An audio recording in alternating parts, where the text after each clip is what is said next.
زبور 106 امت کا اعتراف خطا۔ ہیلیلویا۔ خداوند کا شکر کرو کیونکہ وہ نیک ہے، کیونکہ اس کی رحمت ابد تک ہے۔ خداوند کی قدرت کے کام کون بیان کر سکے گا، یا اس کی پوری ستائش کون سنائے گا؟ مبارک ہیں وہ جو قواعد پر چلتے ہیں اور ہر وقت صداقت کے کام کرتے ہیں۔ اے خداوند، مجھے اس کرم کے مطابق یاد کر جو تیری امت پر ہے، اپنی نجات کے ساتھ میری خبر گیری کر، تاکہ میں تیرے برگزیدوں کی اقبال مندی سے خوش ہوں اور تیری امت کی شادمانی کے باعث شاد رہوں اور تیری میراث کے ہمراہ فخر کروں۔ ہم نے اپنے باپ دادا کی طرح خطا کی ہے، ہم نے بدی کی، ہم نے شرارت کی ہے۔ مصر میں ہمارے باپ دادا نے تیرے عجائبات پر غور نہ کیا، تیری رحمتوں کی کثرت کی یاد نہ کی، بلکہ بحر کلزم پر حق تعالیٰ سے برگشتہ ہو گئے۔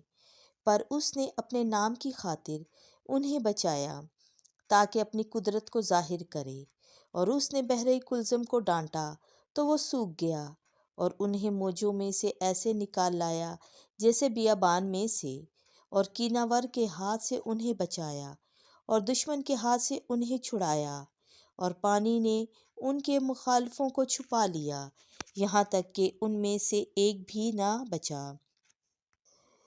تب انہوں نے اس کے کلام کا یقین کیا اور انہوں نے اس کی حمد و ثنا کی۔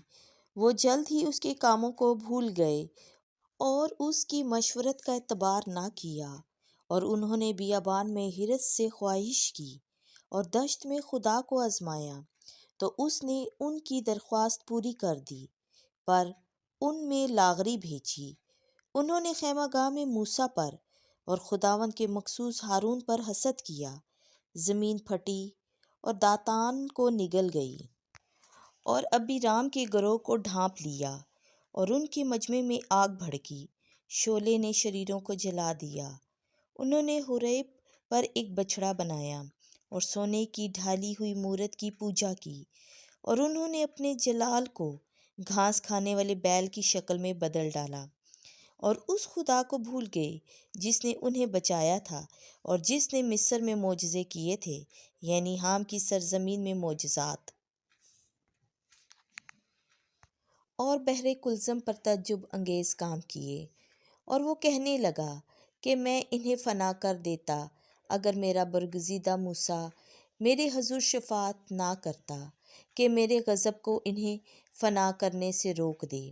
اور انہوں نے اس دل پذیر سرزمین کو حقیر جانا اور اس کے کلام کا یقین نہیں کیا، اور اپنے خیموں میں کڑکڑائے اور خداوند کی اطاعت نہ کی۔ اور اس نے اپنا ہاتھ اوپر اٹھا کر قسم کھائی کہ میں انہیں بیابان میں پست کروں گا اور ان کی نسل قوموں میں پرگندہ کروں گا اور انہیں ممالک میں منتشر کروں گا۔ اور انہوں نے بال فاؤل سے تعلق پیدا کیا اور مردوں کے ذبیحے کھائے، اور انہوں نے اپنے افعال سے اسے غصہ دلایا تو وبا ان پر پھوٹ پڑی، اور یہ اس کے لیے پشت در پشت ابداً اجر کا باعث محسوب ہوا۔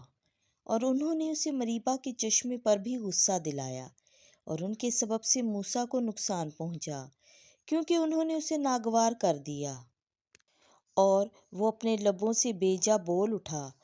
انہوں نے ان غیر قوموں کو ہلاک نہ کیا جن کی بابت خداوند نے انہیں حکم دیا تھا، بلکہ وہ غیر قوموں ہی سے مل گئے اور ان کے سے کام سیکھ لیے۔